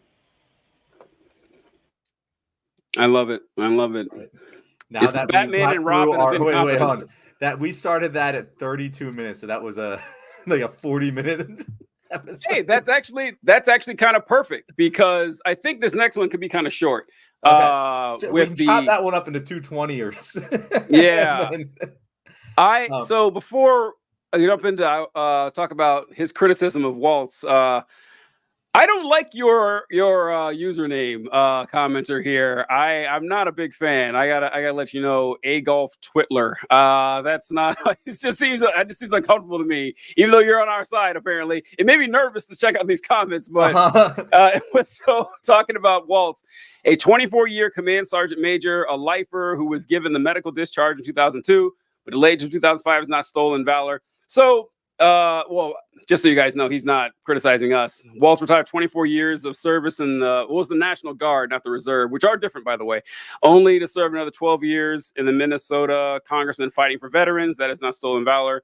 Why do MAGA hate the veterans? And it's satire. I figured it was satire. Still, it's just risky. When we see that, we're like, oh, it's risky. yeah. It's kind of worrisome, but. Yeah, like, so, we'll talk about that since we're here. Like, the stolen valor thing, which is like the weakest stolen valor possible, which he decided not to deploy when his unit was called up to Iraq. And he was the command sergeant major for the unit, and they already had a new guy to take the command position from him. And he was like 40-something years old. He was time for him to retire anyway, so he could run for Congress on an anti-war platform. I don't see how that's stolen valor. I just don't. I don't know what they're talking about. It's just kind of weird. Have you guys heard from this? The mad because he wasn't like Bruce Willis, where he wanted to enlist and go fight. Yeah. From way back in the day. But it's bullshit, dude. Like, one, okay, he was right. Like, He was right. Yo, he was right. He was dead on the money right. It was like, oh, yo, this war is bullshit. We shouldn't be in here. I mean, like, I remember that time. It was fucking weird times. It was like huge, like, anti-Islam, and like we were just being pushed into a bullshit war. And yeah, he was right to not go. And also, it's like not even a thing right now. Like, Yeah. it's, you know, it's like Kerry with the whole Swift boat thing, you know, that like we've been through that, like that had like a bigger effect like back then, but like the whole like culture has shifted and changed. People think very differently about all of these wars like that, and don't want to see us getting into like any of this nonsense again. So like bringing up some shit about a bullshit war that he chose not to fight in isn't going to do anything for you. And I see a comment here from our buddy AT. He says he stands corrected. He retired 10 months before his battalion orders to deploy. So I hate to do a little inside baseball here with the military on this, but they're kind of right still, because you have three different types of orders in the military, and the Army, at least, I assume is this for all other branches too. They're called fragos, warnos, and op-ords. And your frago is a fragmentary order. That means like, hey, just so you know, this is going to happen. Like, these are the broad strokes of it. We don't really have anything ready for you, but it's going to look like this. And then warno, which is like a warning order. And that means, hey, you will be deploying at this time, be ready. And then you get your operations order, which is, this is exactly how it's going to plan out. So your unit knows they're going to deploy like 3 years in advance. So he would have known. It's just that he didn't have the official orders ready, but he knew it was going to happen. And what I wanted to bring up a little bit in the next few minutes while we can, because this is just funny to me, that when Tim Walz was selected, the Trump campaign released this statement saying it's no surprise that San Francisco liberal Kamala Harris wants West Coast wannabe. Look, I gotta say, West Coast wannabe does roll off the tongue. That's the only like thing that I thought was catchy. West Coast wannabe Tim Walz as her running mate. Walz has spent his governorship trying to reshape Minnesota in the image of the Golden State. While Walz pretends to support Americans in the heartland, when the cameras are off, he believes that rural America is mostly cows and rocks. From proposing his own carbon-free agenda to suggesting stricter emission standards for gas-powered cars, and embracing policies that allow convicted felons to vote. Walz is obsessed with spreading California's dangerously liberal agenda. I just wanted to talk about the hilarity of the fact that the Donald Trump campaign has the fucking balls to say, can you believe they're allowing convicted felons to vote? Because look, I know that Republicans that don't like that shit, but come on, like, Donald Trump is your nominee. And what we were wondering, EK, I don't know your thoughts on this. I think that this is as good a time as any to start pushing forth an agenda that we need to like nationwide overhaul this whole, like, all the pockets where felons can't vote. And you can get it done, like Walz pushed for it in Minnesota and everything. And it's one of the rare issues where the Republicans literally, they're hypocrites all the time. It's hilariously hypocritical now. Like, and so I say strike while the iron is hot. While they're still big fans of Trump, like, make the sons of bitches actually fight against this thing that they clearly don't actually support, except for this one guy right here. Yeah, so I want to change the phrase from like allowing convicted felons to vote to allowing slaves to vote, because essentially we are talking about whether or not slaves should vote. According to the 13th Amendment of our own Constitution, slavery can be used as a punishment for crime. If you get convicted of a felony, you go to prison, you are forced to work, like in very harsh conditions, depending on what prison that you end up in. If you do not work, you are punished. You go to solitary. You are, forbidden from doing any rehabilitative things that the prison might have for you.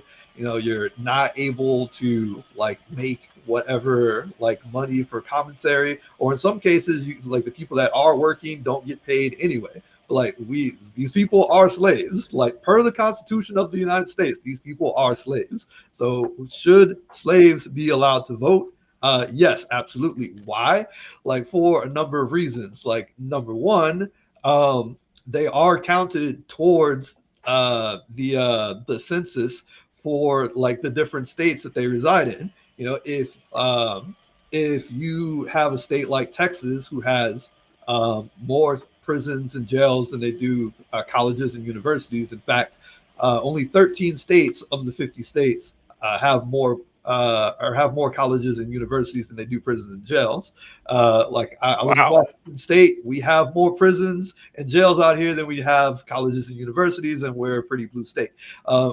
But anyways, so like that's counting towards the census. There are several states which probably have a couple extra electoral votes that they probably shouldn't have, or that they probably wouldn't have if it weren't for the fact that they get to count, you know, their prison population. You're taking people, you know, from big states like California, and you're shipping them to like, let's say Alabama, Louisiana, for example. Like Louisiana's got like all these extra prisoners like that they now get to count towards their census rolls, and like they're also receiving more money from the federal government for that, because they get to count those people as citizens even though they are in fact slaves. And it's essentially taxation without representation, which is apparently, according to the history books, what this country was founded on, right? Like the federal government gets a say in these people's lives, directly in these people's lives. Like, hey, you can do this with prisoners, you can do that with prisoners. The damn constitutional amendment saying that they can be slaves, like, is something that they can't vote against. They have no political power. So they should absolutely have some sort of representation. They should absolutely be allowed to vote. In other countries, their prisoners are allowed to vote. They are allowed to vote from prison. They'll have people come through. Here's your ballot. You know, like these are the candidates that you get to choose from. It is a huge crime. It's worse than the goddamn 3/5 majority, because at least 3 out of every 5.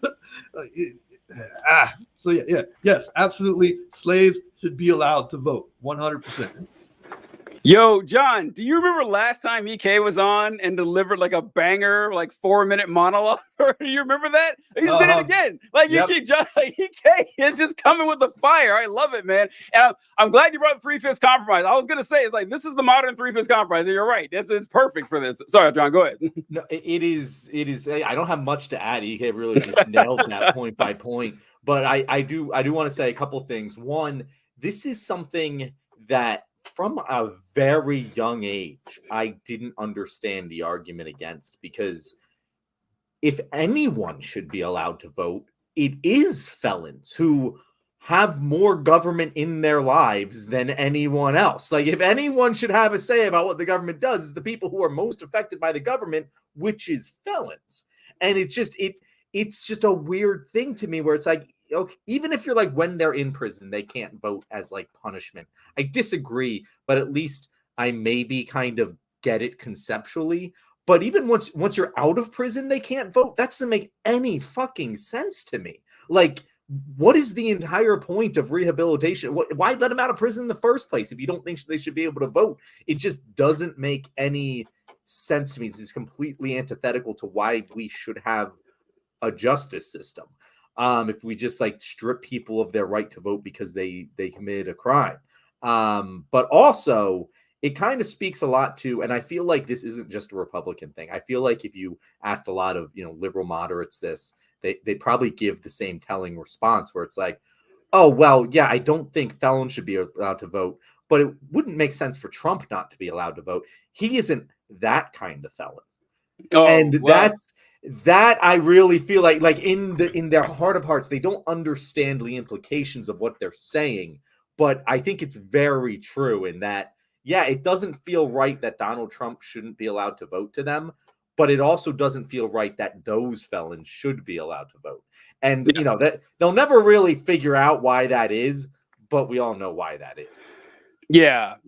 It's like, I remember talking about this too, because I think I was in high school when I learned this, that felons couldn't vote. And I would ask, hey, well, how come they can't? And the answers people gave were because really ask people, like, why shouldn't felons vote, and listen to their answers. A lot of them will say stuff like, well, if we let, child predators vote, they would vote to make, child predation legal. It's like, you think there's that many child predators, like convicted child predators in the United States? Like, if that's the case, our country's gone to shit. It's falling apart. Like, if there's a majority of people who think it's like we should legalize child rape, the country's falling apart in the first place. So, but those are the answers you get. They don't make any sense. Yeah, but the that's libertarians aren't ever going to win, TJ. Right, the libertarians, there's not nearly enough of them, thank God. And but John, what you talk about with, like, it extends a lot more than to voting, like you guys are mentioning. This is like a conceptual problem that we value punishments more than we value fixing actual problems. That there's like, it's like why people support the death penalty, because, like, in my heart, if you ask me if the death penalty makes sense, hell yeah, it does. Like, in my heart, it does. Like, you kill somebody, you forfeit your right to live. That seems fair to me. However, I know it doesn't work. I know that it's actually counterproductive, that, like, the further back you go in time, when people get executed left and right, we had more murders. Like, states that have the death penalty do not have lower rates of homicides. It's actually, better for society to not have this. And the fact that, certain percentage of people are innocent that are executed. So, yeah, there's no way we can justify it. But, the whole justifying your revenge part, that lizard brain response kind of works on people. And also how they think that, people should continue to be punished after they've paid their debt to society. That's a wild thing. I don't think that you should need to report your criminal history when you're applying for a job at all. Yeah. Unless it applies to the job. Like, if you went to jail for bank fraud and you try to get a job at Wells Fargo, they need to know that. Like, that's absolutely, pertinent. But, other places, no, it's fine. It doesn't matter. So, yeah, the fact that we tell people that, you committed the crime, we literally say paying your debt to society, and you continue paying that debt for the rest of your life. And a lot of times it stops you from getting, gainful employment, and you're not going to starve. You're not going to sit there and be homeless. You're going to go back to crime. And it has this feedback loop over and over again. And you even take them out of politics. So, like, the one place where every person is supposed to be involved. And, like, EK, I'm so glad you brought thinking about the red states, where they're like, red states like love packing. I didn't know it was that many states, that it was like 35, 36 states that have more prisons than schools.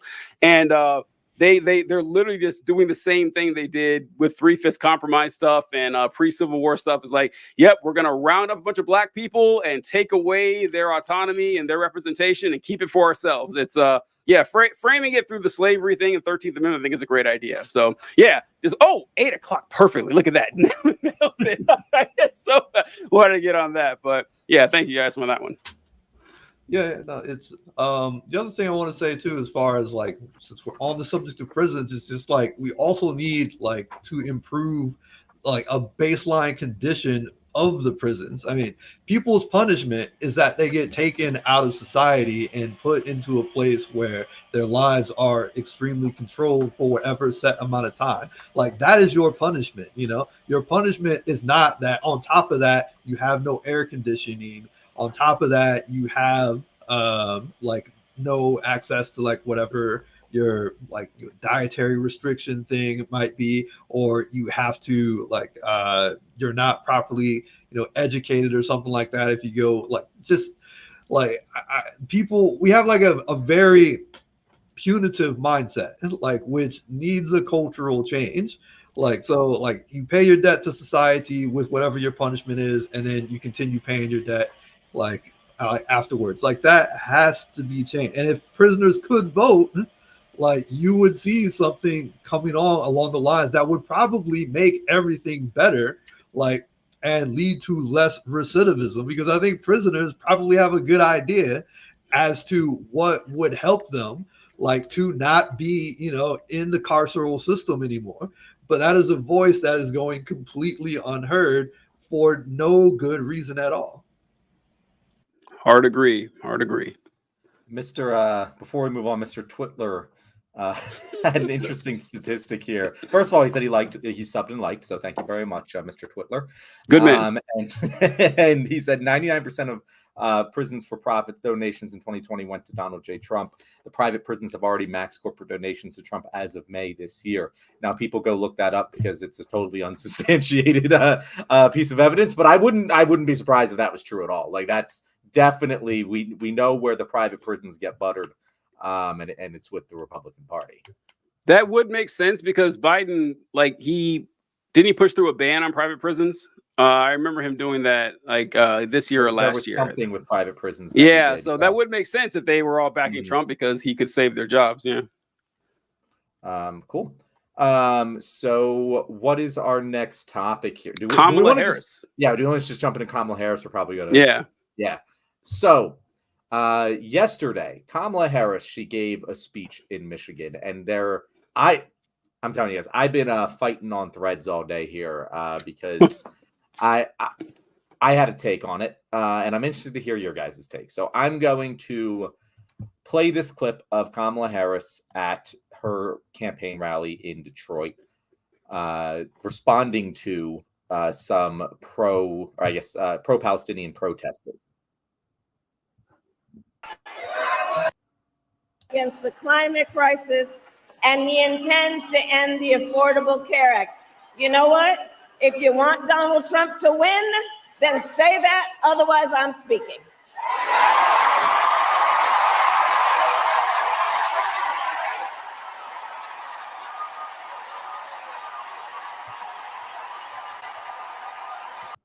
And she gives that stare down for like 30 seconds. So my reaction to that clip was, like it is not good. I do not like it.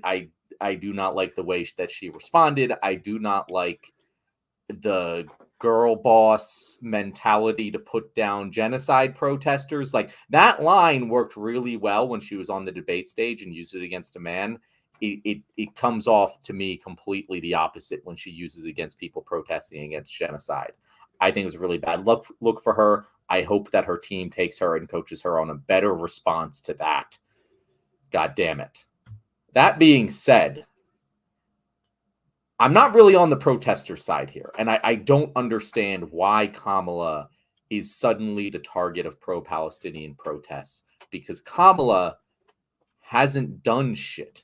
Like, she's the vice president. She doesn't get to set foreign policy. She has no power. Even if she wanted to, even if she came out and was like, yo, I'm for an arms embargo on Israel, let's recognize the state of Palestine. Even if she said those things right now, it wouldn't make any material change in the lives of Palestinians because she doesn't have the power to enact it.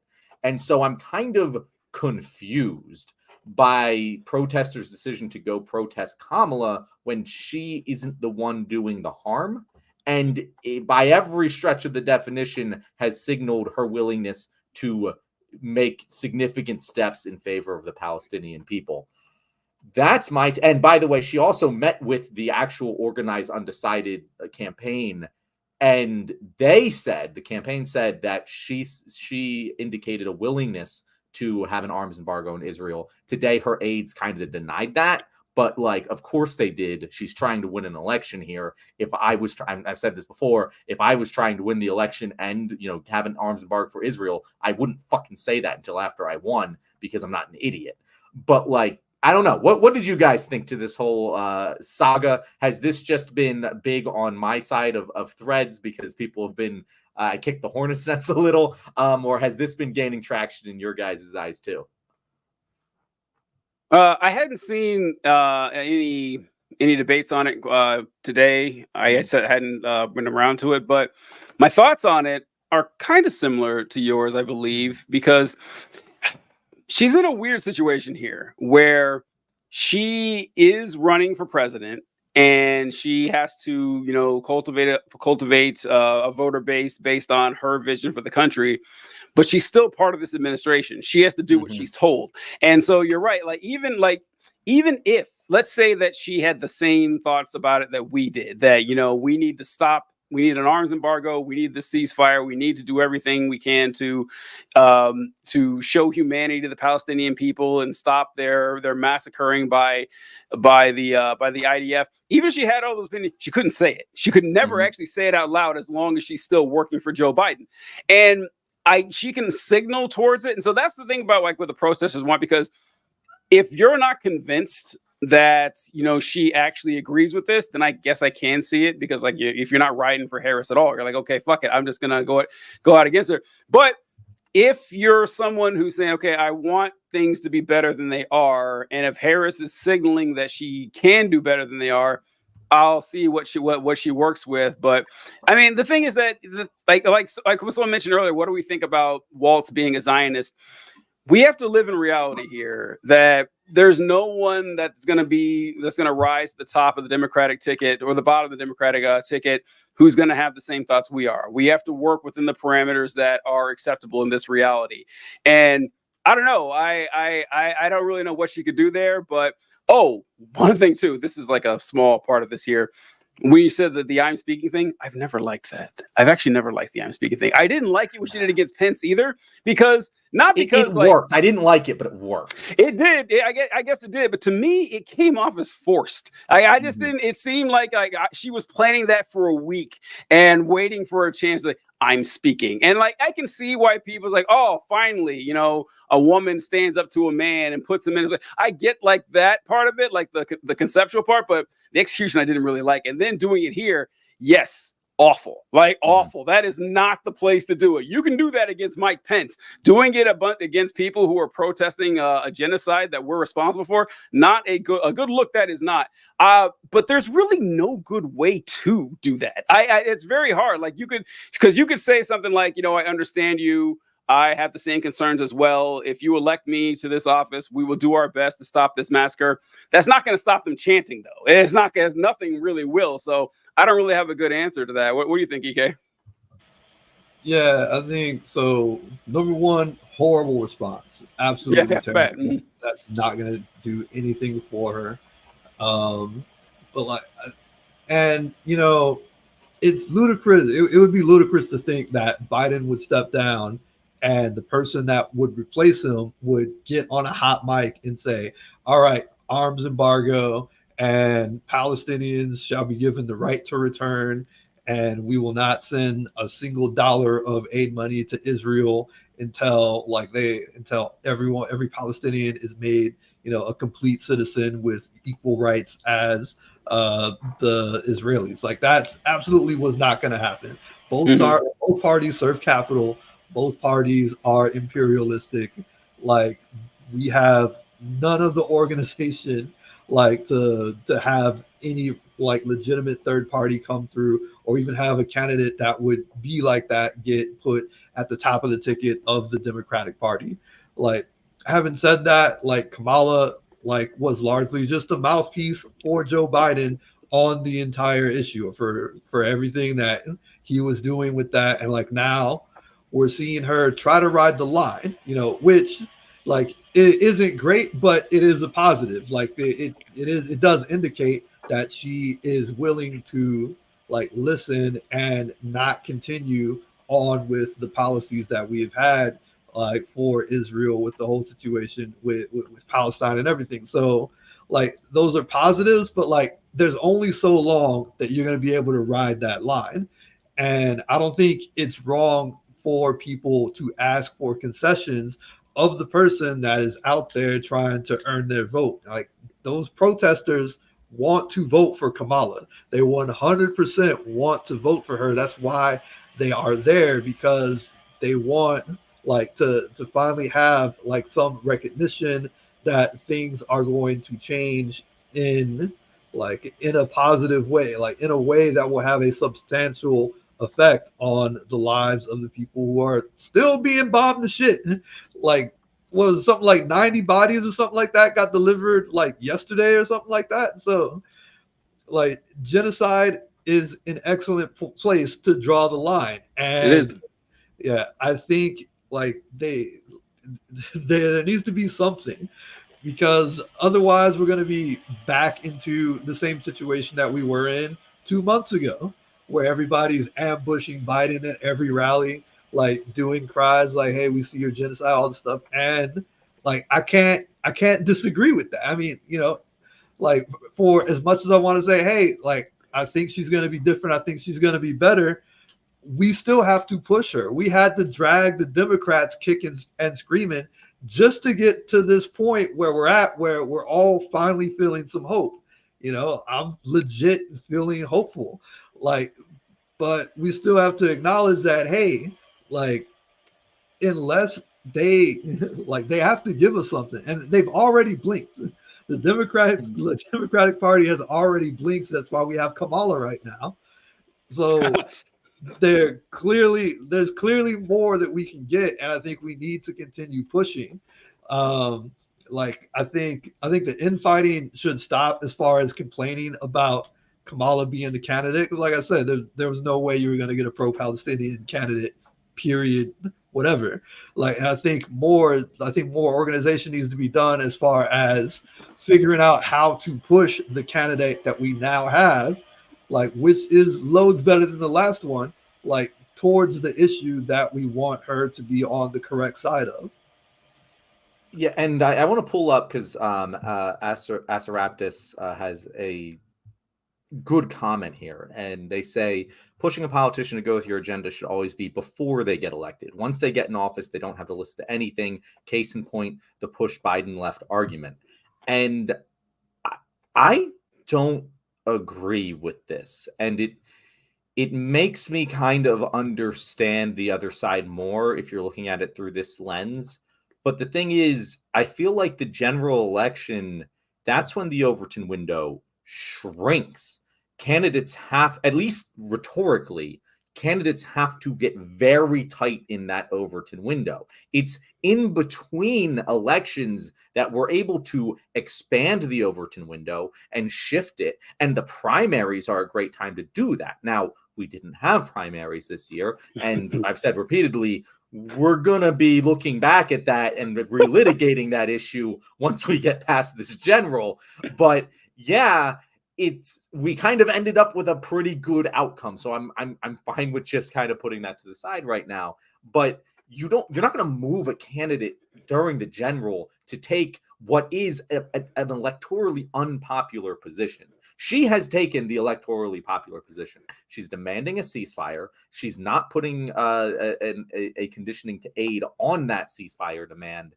And she has very much signaled a lot of very good pro-Palestinian things in the most direct way that she can during an election cycle. I don't know if I agree. Like, if you have a very specific thing that can actually be accomplished, maybe that's a good time to push for it.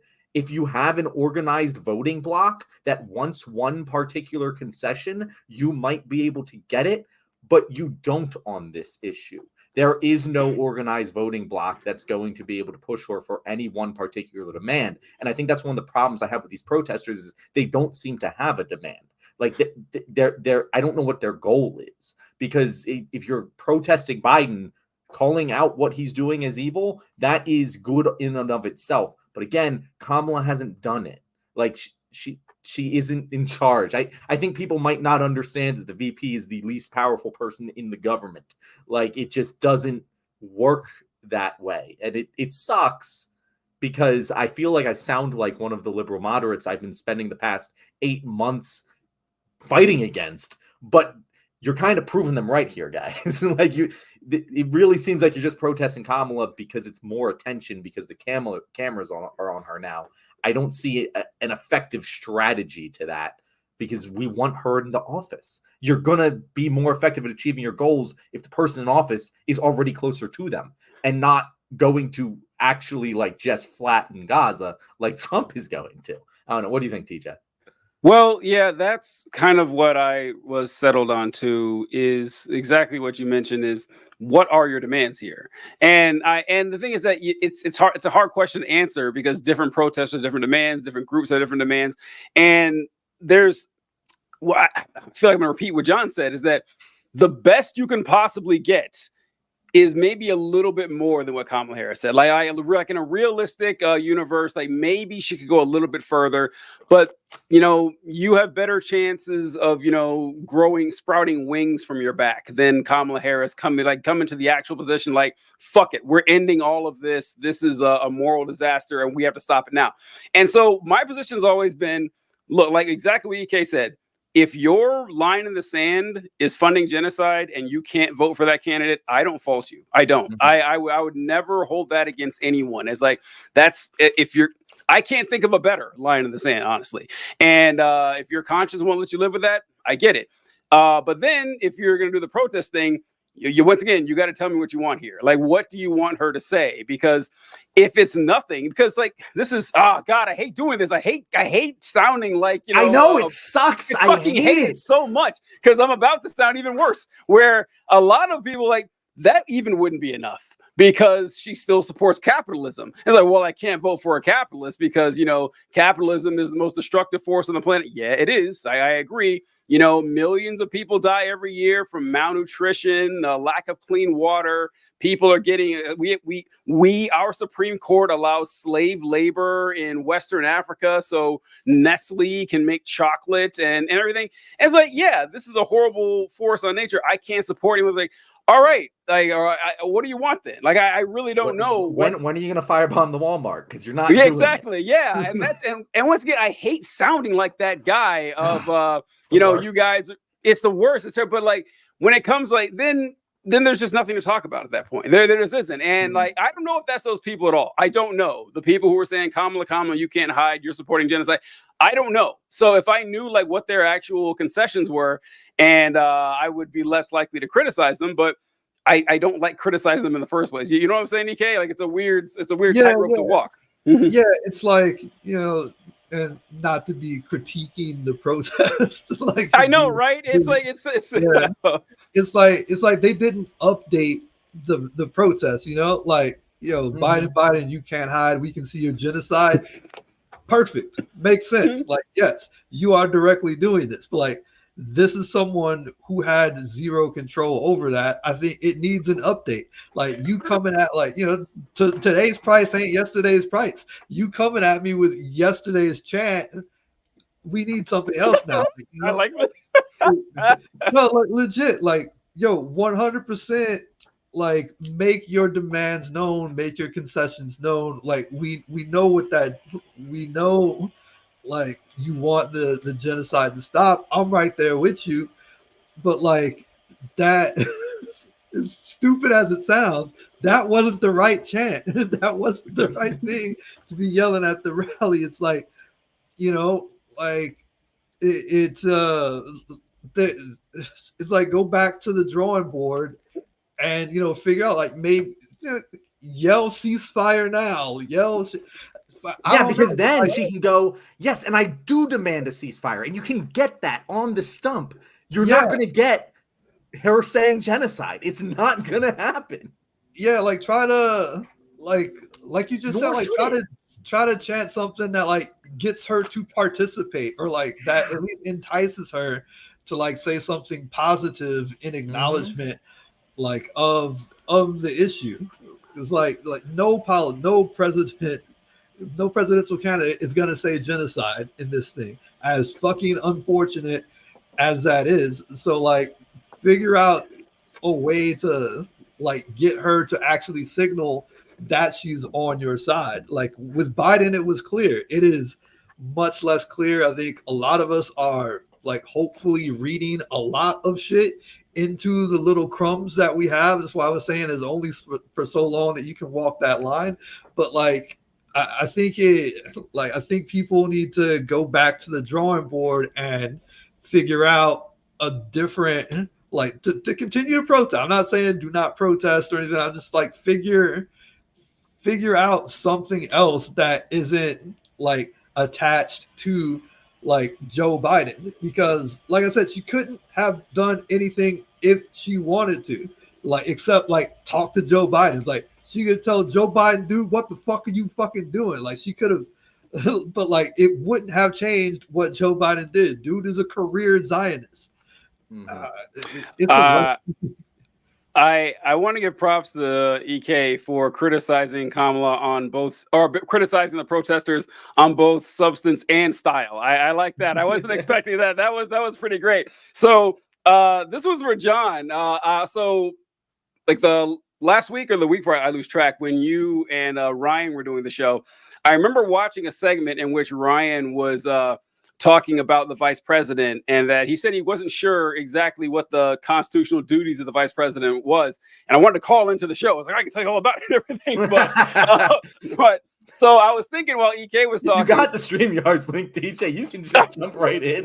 Yeah, I was at we had like a banquet for our event at night, and so I couldn't stop. I guess I could have just hid in the corner, did it. But anyway, constitutionally, the vice president is the president of the Senate. So like all the rules of the Senate operate through the vice president, which is why we were actually kind of mad at Harris for not firing the parliamentarian, which she could have done when they were in the way. To criticize her for. Exactly. Protest her for that? No, yeah, I'm behind it. Right? Yeah, it was right there. Fucking Dick Cheney. Once again, you think that would have stopped Dick Cheney? It wouldn't, because it didn't. Because that's exactly what he did when the parliamentarian tried to get in his way. So while you were thinking there, EK, I was thinking the chant could have been something like, Kamala, the Senate over which you preside is supporting genocide. That's it kind of works, and it fits. It's like a European chant. Like Americans, we I know. When they were chanting like in Philadelphia, and like they kept trying like to get chants going, and I was like, guys, we spell eagles. That's what we do. That's about as complex as it's gonna be able to get. Don't try and do any other chant. Yeah. The chants can't be too cerebral. Yeah. So you know what? That actually, this is going back to the beginning of the show. We were talking about why weird and nerd, why that works, because they're easy words Republicans can understand. That's why this shit works, because, we call them, fascist or, dictatorial or, neo-monarchist. They don't know what this shit means. You call them weird, though, they're all over that. They got that. So yeah, maybe simplify the chant, but people got to read the, first and second articles of the Constitution. That's probably not going to happen anytime soon. That's too hard, TJ. I wanted to take one moment to get on my stump here. Let's go. I have no evidence to prove this. Here we go. But I do think there is a significant divide on the pro-Palestine left. Obviously, we're already a very small piece of the cake.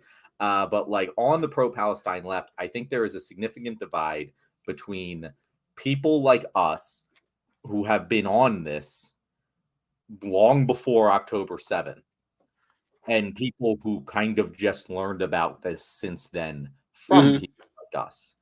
And I think there, especially with young people, there is a tribal defense of Palestine, attack on Israel. It is actually incredible how much, if you are around young people, they care about this so fucking much.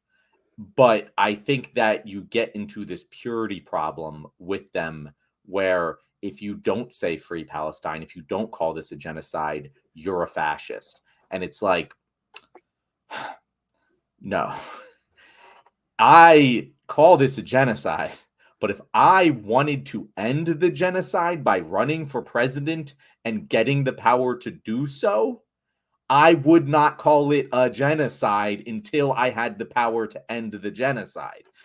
You have to convince the American people first that it is, and they don't think that. So if you do that, you're harming your chances to do good. And I think that's part of what people don't understand, because in left-wing circles, you get points by being right the loudest, and that's not how electoral politics works. You get votes, you get points by saying what people want to hear the loudest, and that's usually what's right. And then you go and do the right thing once you get the votes, and that's how you affect change. But you're never going to do it by being right all the time, because people don't want that.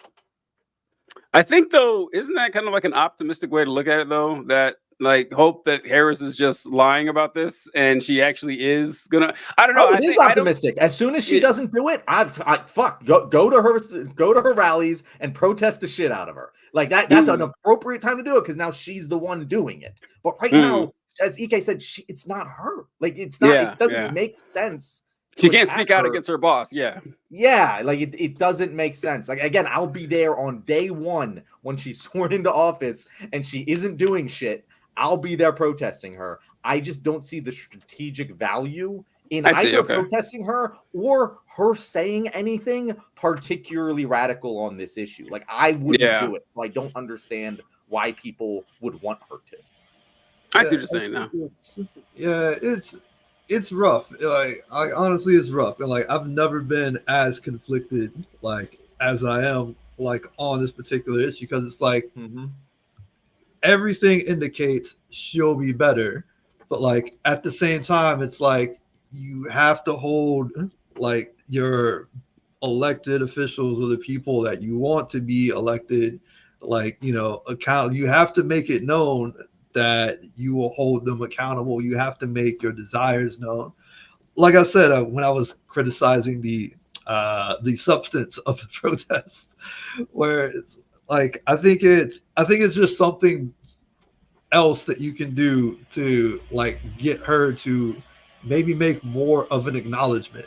Like we had more of an acknowledgement that things are clearly going to be different.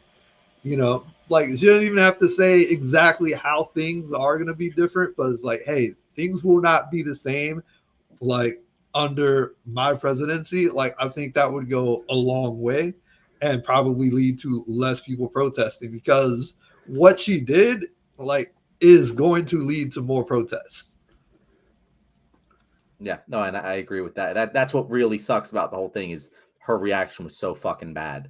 It was bad. So bad. And I think that's the reason I'm getting a lot of heat because it seems like I'm defending her. I'm not defending her. I'm just saying I don't understand why she's being protested. It was bad, but not only was it bad, but she stood there like she fucking ate. God, like she just like was just like she's like I fucking killed this. Like oh no, she had that like that.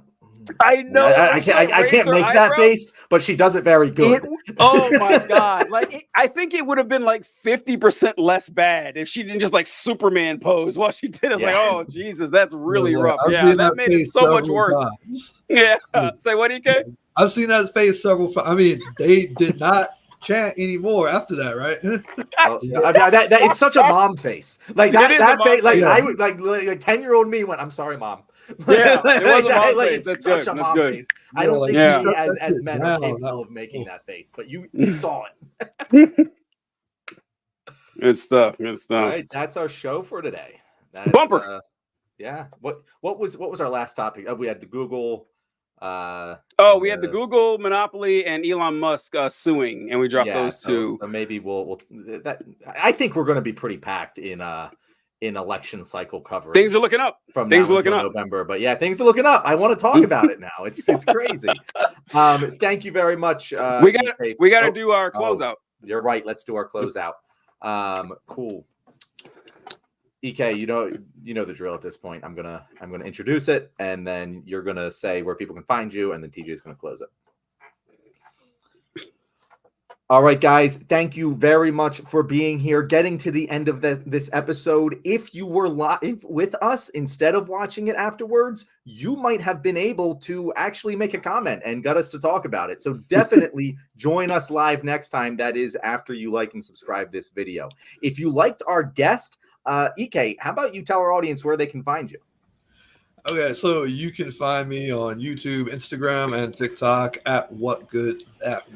Dear God, I'm so bad at plugging myself. Own name, EK. What's Good English?